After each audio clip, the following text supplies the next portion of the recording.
बंदा साहब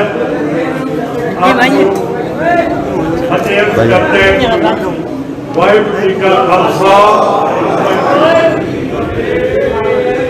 सिख धर्म के मुताबिक कोई खुशी का कोई गमी का दिन नहीं होया करता, पर अज पूरे 6 साल हो गए हैं कि गुरु ग्रंथ साहब की बेअदबी हुई है। 2 सिंह साडे भाई कृष्णपाल सिंह ते भाई गुरजीत सिंह हुकूमत ने शहीद कर दिते है। हुकूमत किहड़ी सी जिसनूं आपां वोटां पाउंदे हैं? बादल सुखबीर सिंह, सरसेदा साहब के डीजीपी स्मिथ सैनी। अंग्रेजी की कहावत है कि जिहड़ी सरकार लोकी चुन के बनाउंदे है वो लोग ही जिम्मेवार होंदे है वो जिहड़ियां सरकारां बनदियां। सो आपां आप वोटां पा के हुण बदखोई किवें कर सकदे हैं? जदों मौका हुंदा उदों आपां विसर जांदे हैं। जदों इकट्ठ हुंदी है तो फिर असीं कहंदे हैं कि एकता जिन्ना चिर नहीं हो सानूं इंसाफ नहीं मिलूगा। पर जिद्दन वोटां होंदियां उदन आपां नूं क्यों नहीं समझ आउंदी कि असीं किस पार्टी नूं वोट पाउंदे हैं। असीं अपनी बदकिस्मती के लिए खुद असीं सिख जिम्मेवार हैं। 10 साल तो SCPC दियां चोणां नहीं हो रही, नुमाइंदगी कर रही है बादल के और मनमर्जी के नाम भर्तियां कर रहे हैं, पैसे दे रहे हैं। पर अजे कोई खालसा स्कूलों के विच नहीं चल रहे। असाइयां के स्कूल मैं देख रहे हैं। सो कौम क्यों नहीं उठती कि साडी जिहड़ी पार्लियामेंट 1925 के विच स्थापित हुई सी उहदियां वोटां नहीं पै रहीआं। 10 साल तो एक कब्जा करके एक महंत बैठ गए हैं जिन्होंने सिंह सभा मूवमेंट ने बाहर कढ़िया सी। सो असी जो कुछ साडे नाल हो रहा है, जो साडी किस्मत है, असी खुद उसके जिम्मेवार हैं। दोषियों नूं निंदना जरूर पैंदा, सच बोलना पैंदा। साडे इन्हां दिनां दे विच एक बीबी जिहड़ी अध्यापक सी श्रीनगर दे विच उसनूं शहीद किया गया। पेशावर जिहड़ा शहर साथों खुश गया है, उत्थे एक हकीम डॉक्टर सतनाम सिंह नूं शहीद किया गया। 4 फौजी किसान सिंह यूपी के शहीद किए गए हैं बीजेपी के RSS ने। ਉਹਦੇ बारे RSS ਤੇ बीजेपी नहीं बोल रही, ना प्राइम मिनिस्टर मोदी बोल रहा है। और कल ही 4 लाशां जम्मू कश्मीर तो साढ़े सिख फौजा दी आई हैं। जाग सिंह पिछले साल चीन की लड़ाई के विच लद्दाख के विच शहीद होए, उन्होंने कफन आ रहे हैं। पर सानू इन्हां चीज़ों का कोई पता नहीं है कि सिख क्यों शहीद हो रहे हैं। जिहड़ा इंटरनेशनल कानून है वो कहता है कि जे जंग शुरू करना है तो फिर उस मुल्क की सरकार ऐलान करती है कि असी फलाने मुल्क के उत्ते जंग कर रहे हैं।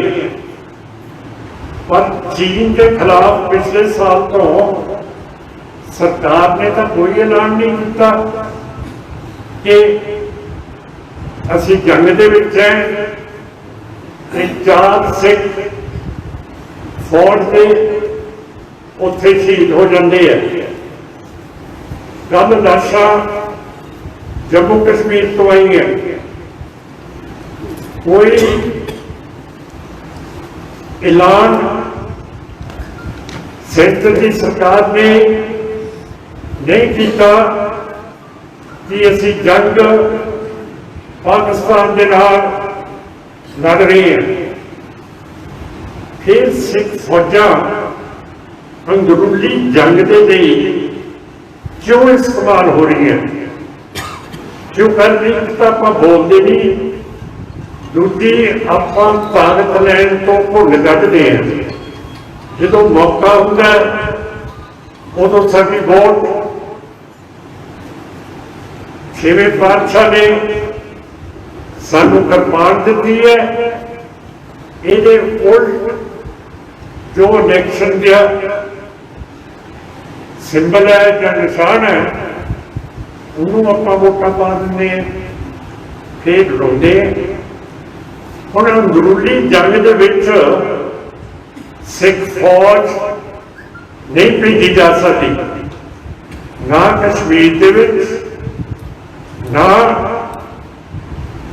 मेघालय दे विच, ना त्रिपुरा दे विच, ना छत्तीसगढ़ दे विच, ना बिहार, उड़ीसा, महाराष्ट्र दे विच।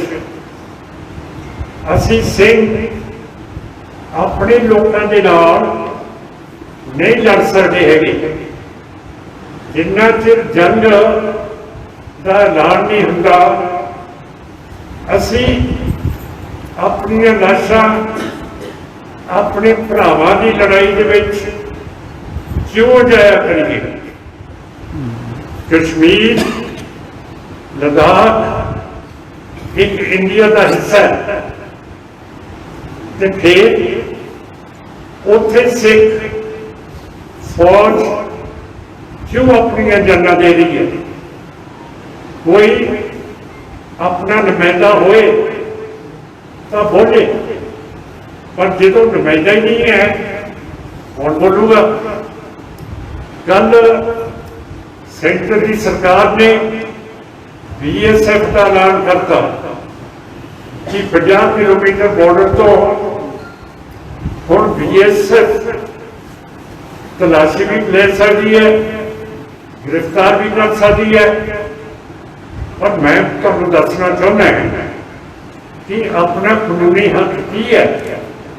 जिन्ना चिर पुलिस ते BSF सानू तलाशी का वारंट नहीं दिखाती, जिन्ना चिर सानू गिरफ्तारी का वारंट नहीं दिखाती, आपां ने ना तलाशी देनी है ना गिरफ्तारी देनी है। बिल्कुल उन्होंने कहना कि पहला तुसीं तलाशी का वारंट दिखाओ, सानू गिरफ्तारी का वारंट दिखाओ, फिर असीं देखांगे। जे कानून का ही नहीं पता तो फिर की करांगे। जिहड़ियां साडीआं इत्थे आपां सरकारां बनाउंदे हैं वो तो कहती है कि इन्ने इलाके सेंटर के कोले चले जान। हुण सेंटर की मर्जी पता नहीं की है कि सिखां नूं होर गुलाम करना या पाकिस्तान के नाल जंग करना या इत्थे प्रेजिडेंट का राज लागू करना। इसका कोई पता नहीं कि BSF साडे उत्ते क्यों लगाई है। जिहड़ी कानून की गल है, संविधान की गल है, सेंटर BSF नूं साडे पंजाब दे विच नहीं लगा सकता जिन्ना चेर सरकार की मर्जी ना हो। जिहड़े साडे रंधावा साहब है रह वजीर, उन्होंने बहुत दुख प्रगट किया, पर करिए कि ये सारिया पार्टियां जिन्होंने आप वोट पाते हैं, इन्हों का दम तो इन्हों की हुकूमत दिल्ली तो आती है, बेशक ये सरकार के में हो या ना हो। तो सानू इन्ना पता नहीं है कि असी इहो जिहियां सरकारां आप मोहरा ला के बटन नप के आप बना रहे हैं। सो जिहड़ा BSF लग गई है, ये बारे सानू मुखालफत करनी पऊगी। चंगे हैं माड़े हैं अच्छे हैं भी साडे विच जोर है नहीं गा स्टेट का। असी स्टेटलैस पीपल हैं, सिख साडी अजे कोई साडा मुल्क नहीं है। ये सारी दुनिया दे विच जानकारी है कि सिख कौम स्टेटलैस है। गुरु नानक साहब ने इको हुक्म के नाल दो चीज़ां करतियां, ना सी हिंदू ना सी मुसलमान। किसी पैगंबर ने एक हुक्म के नाल दो गल्लां नहीं कीतियां। एक धर्म का खड़ा करता गुरु नानक साहब ने, एक कौम खड़ी करती। तुसीं दसो जे किसी भी पैगंबर किसी के मजहब ने कौम खड़ी की है, जे कौम खड़ी की है फिर साडे विच कौमीयत होनी बहुत जरूरी है। जिन्ना चिर कौमीयत नहीं उन्ना चिर असी इस तरह रुलते गलते रहांगे। अज मैनू बॉर्डर के इलाके तो अपने मैंबर का टेलीफोन आया कि साडा ब्याह 19 तरीक नूं है, तुसीं जरूर आयो। मैं क्या 19 तरीक तो अजे आने वाली है, अज सिखां दा इकट्ठ है इत्थे, ते तुसीं इत्थे क्यों नहीं आउंदे? ते वो सज्जण हैगे उस पिंड दे विच सी जिहड़ा इलाका हुण BSF दे विच पहरे च आ गया।